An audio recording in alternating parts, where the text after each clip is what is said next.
जिसके अंतःकरण में पाप है उसमें ये लक्षण पाए जाते हैं। ये 10 लक्षण जिसके अंतःकरण में हो तो अंतःकरण पापी है। इन लक्षणों का अगर अपने अंदर एक का भी स्थान हो तो नाम जप के प्रभाव से उसको हटा दो, नहीं वो पाप कर्म करवाता रहेगा। पहला, चोरी, किसी की भी चोरी। बहुत प्रकार की चोरी होती है। किसी और महापुरुष की बात छाप अपनी लगा के चोरी हो गई। भागवतिक सिद्धांतों में भी किसी और महापुरुष की बात है और छाप अपनी लगा दी, बात अपनी लगा दी तो चोरी हो गई। जिसकी बात है उसी का नाम लेके बोलो कि पूज्यपाद अमुक महापुरुष ने ऐसे वचन बोले, अपनी छाप नहीं लगानी, चाहे वो पद हो चाहे उनकी शब्दावली हो, उन महापुरुष ने ऐसा कहा। चोरी, दूसरे की वस्तु का, दूसरे के अस्तित्व का अपहरण करना चोरी कहलाता है। जिसमें चोरी करने का स्वभाव है, चाहे वो जो भी चोरी हो, बहुत प्रकार से चोरी होती है। वो अंतःकरण में पाप है इसलिए बर्दाश्त होता है, नहीं तो पवित्र अंतःकरण में चोरी बर्दाश्त नहीं होती। किसी की वो चोरी नहीं कर सकता। छल कपट के द्वारा, बेईमानी के द्वारा और भी अन्य वृत्तियों के द्वारा जो दूसरे से धन लिया जाता है, वस्तु ली जाती है, उसके स्वत्व का अपहरण किया जाता है, उसके अधिकार को छीना जाता है, ये सब चोरी के अंतर्गत आता है। जिसमें चोरी है वो पापी अंतःकरण है। दूसरा, हिंसा, किसी भी जीव की हत्या करना। हिंसा भी बहुत प्रकार की होती है। वाणी से किसी के हृदय को दुख पहुंचाना भी हिंसा है।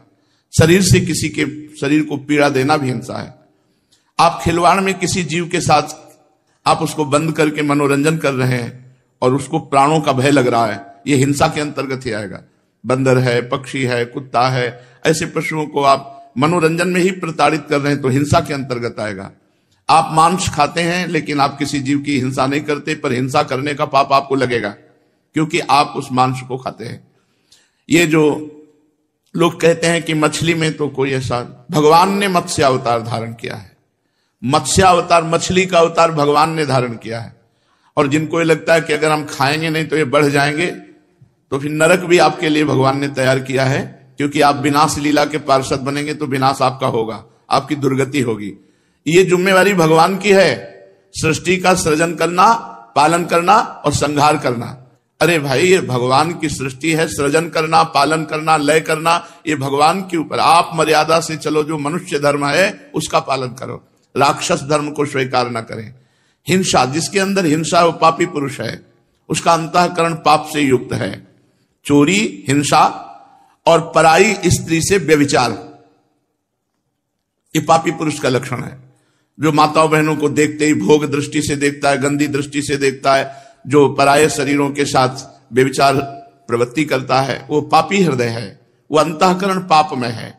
व्यभिचार बहुत जोर से फैल रहा है क्योंकि इसी से बुद्धि भ्रष्ट होगी और भजन, साधन, धर्म, अध्यात्म, इनसे दूरी बना देगा ये। जहां काम तहां राम नहीं, जहां राम नहीं काम। जैसे सूर्य और अंधेरा एक साथ नहीं रह सकता, ऐसे ही भगवत भजन और काम एक साथ नहीं रह सकता। इसलिए जो व्यभिचार परायण है, पाणी ग्रहण संस्कार करके अपनी पत्नी के साथ संतानोत्पत्ति के लिए क्रिया करना धर्म में, काम भगवत स्वरूप है, उसमें पाप नहीं है। लेकिन पराई स्त्री के साथ व्यभिचार प्रवृत्ति, ये महान पाप है। चौथा, असत्य भाषण, झूठ बोलना, ये पापी का लक्षण है। जो बात बात पर झूठ बोलते, तनिक भी तुम्हें भय नहीं लगता झूठ बोलने में? तुम्हारे सुकृत नष्ट हो रहे हैं, तुम्हारी आयु नष्ट हो रही है। नहीं असत्य संपातक पुंजा, क्यों झूठ बोलते हो? उचित वाणी का प्रयोग उचित करो, सत्य बोलो। हृदय में पहले विचार करो कि जो मैं बोलने जा रहा हूं ये दूसरे का अहित तो नहीं करेगा, दूसरे के दिल को तो नहीं दुखाएगा, दूसरे का अमंगल तो नहीं होगा। फिर मधुर वचन, हितकर वचन और थोड़े शब्दों में, ऐसे भगवत मार्ग का प्रतीक ऐसे संभाषण करता है। झूठ का त्याग करना चाहिए। बहुत फैला है झूठ। गोस्वामी जी ने तो लिख दिया, झूठ ही लेना, झूठ ही देना, झूठ भोजन झूठ चबेना। जिसकी देखो वह झूठ पे ही चल रहा है, आओ कुछ खा लो, नहीं खा के आ रहे हैं, बिल्कुल नहीं खाए। झूठ बोलने का एक ऐसा बात को सजा करके बोले, झूठ बोलकर देखो हम निकल गए। कहां से निकल गए तुम? माया ने फंसा लिया, निकल कहां से गए? तुम्हारे पाप एकत्रित हो रहे, तुमने पाप किया, झूठ बोला। पर आज कलिकाल का इतना प्रचंड तांडव है कि कोई ये समझ ही नहीं रहा कि व्यभिचार पाप है, झूठ बोलना पाप है, हिंसा करना, मांस खाना ये पाप है, चोरी करना पाप है, ये समझ ही नहीं रहा। खुले मार्ग में एक महिला जा रही थी, ऐसे जंजीर तोड़ करके गिरा और लोग देख रहे हैं। मतलब लोग ऐसे देख रहे, कोई वीडियो बना रहा है, कोई देख रहा है। ऐसा लगता है इन लोगों की आंखों का पानी मर गया है, इनमें मनुष्यत्व ही नहीं रह गया है। अरे मनुष्यत्व हो तो अपने प्राणों की बाजी लगाकर रक्षा करनी चाहिए। परहित लाग तजय जो देही, संतत संत प्रशंसा तेही।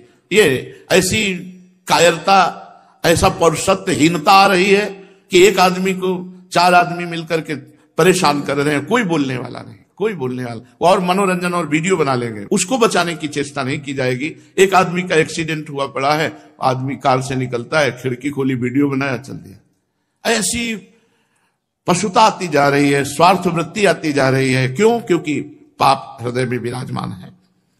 5वां, चुगली करना। किसी की भी बात अगर आपको करनी तो उसके सामने कीजिए, उसके पीठ पीछे यदि बात की तो चुगली हो जाएगी और ये पाप है। किसी की भी बात करनी तो उसके सामने कीजिए और उसको संबोधन कीजिए, आपने ऐसा किया, आप इसको सुधारिए, तो वो तो हितकर बात हो जाएगी। लेकिन उसके पीछे चले जाने के बाद जब उसकी बात होती है, उसे चुगली कहते हैं और वो पाप होती है। प्रायः ये भी हम पाप नहीं समझते हैं। जहां वो गया देखा गए, बस उसके पीछे उसकी बात निंदा करने लगे, उसकी बात करने लगे, वो चुगली होती है। यही सब भजन को न करने देते हैं, न बढ़ाने देते हैं, न पचाने देते हैं। यही पाप प्रवृत्तियां जिनको हम सावधानी से त्याग नहीं पाते, ये हमारे भजन को क्षीण करती रहती है। 6वां, पराये अधिकार को अपने में लेने की चेष्टा। किसी की जमीन, किसी की वस्तु, किसी की बहुत चालबाजियां। क्या करोगे? मर जाओगे यार। ये सब बांध के ले जाओगे, खोपड़ी में बांध के, खोपड़ी भी यही फोड़ दी जाएगी तुम्हारी। एक कपाल क्रिया होती है, वो उसमें श्मशान में होती है, जलती हुई लुखाठी से सर को फोड़ा जाता है। तुम जिंदगी भर खोपड़ी लगाते रहे संसार में, तुम्हारी खोपड़ी फोड़ी जाएगी, अंतिम में खोपड़ी भी फोड़ दी जाती है। जैसे मंदिर में खेती लगी है, जमीन लगी है, उसका अन्न धन आप स्वयं अपने प्रयोग में करें, बुजुर्गों ने लगा दिया, इसके बाद आपने अधिकार में अपने ले लिया, ये सब पाप का लक्षण है। कभी किसी की इंच भर जमीन, 1 रुपया, 1 दाना भी लेने की कोशिश मत करो तो आनंदित रहोगे। लेकिन बस किसी तरह माया का ऐसा क्षेत्र बढ़ा है, बस किसी तरह बस अहंकार की पुष्टता होती रहे। 7वां, पराया अनिष्ट चिंतन, अनिष्ट करना। कुछ लोगों का स्वभाव होता है, जो मैं चीज पसंद करूंगा उसे चाहे मैं मर जाऊं लेकिन दूसरे को देने नहीं। ऐसे कई स्वभाव हमने देखे व्यक्ति में। मेरी एक आंख फूटे लेकिन पड़ोसी की दोनों फूट जाए, चलेगा। मेरी एक फूट जाए, पड़ोसी की दोनों फूट जाए तो चलेगा। मतलब बहुत तरह से हम दूसरे का अनिष्ट सोचते रहते हैं। धन्य है उनका जीवन जिनके जीवन में किसी का अनिष्ट सोचने की बात नहीं है। नहीं, प्रायः अनिष्ट, पड़ोसी से पड़ोसी के व्यापार, दुकान वाला पर सामने दुकान वाला, ऐसे आसपास के वो अगर मर जाए, अगर उसका अनिष्ट हो जाए तो मैं खुशी हो जाऊं, मैं सुखी हो जाऊं, ऐसा चिंतन, ये पाप का लक्षण है, पापी अंतःकरण का लक्षण है। 8वां, बोलने में अश्लीलता, अश्लील भाषण, गंदी बातें। जब देखो तब गंदी बातें कर दो, गिरी गिरी बातें करना, नीच बातें करना। अरे बात करनी है तो सच्चिदानंद भगवान की करो, सिद्धांत की करो, गीता भागवत की करो, हितकर बात करो। अश्लील गंदी बातें क्यों बोलते हो? पापी पुरुष का लक्षण होता है अश्लील संभाषण करना। पूज्य बाबा ने कहा यदि नाम जप करता है, अश्लील भाषण करता है तो नाम जप का कोई प्रभाव नहीं होगा। और 9वां, असंबद्ध प्रलाप, बेमतलब का बोलने का स्वभाव। ऐसे लोग पाप हृदय होता है, इसलिए ऐसे बोलते रहते हैं, असंबद्ध प्रलाप। और 10वां, अभिमान। मैं बस वो अभिमान भरा, ये पाप का लक्षण। जब निष्पाप हो जाओगे तो दैन्य हो जाओगे। अभिमान भगवान के चरणों में समर्पित हो जाएगा। चोरी, हिंसा, व्यभिचार, झूठ, चुगली, परधन की इच्छा, पराया अनिष्ट चिंतन और अश्लील भाषण, असंबद्ध प्रलाप और देहाभिमान, ये 10 लक्षण पापी में पाए जाते हैं। अगर इनमें से एक भी है तो हटा देना चाहिए, नहीं भजन में बाधा पहुंच जाएगी।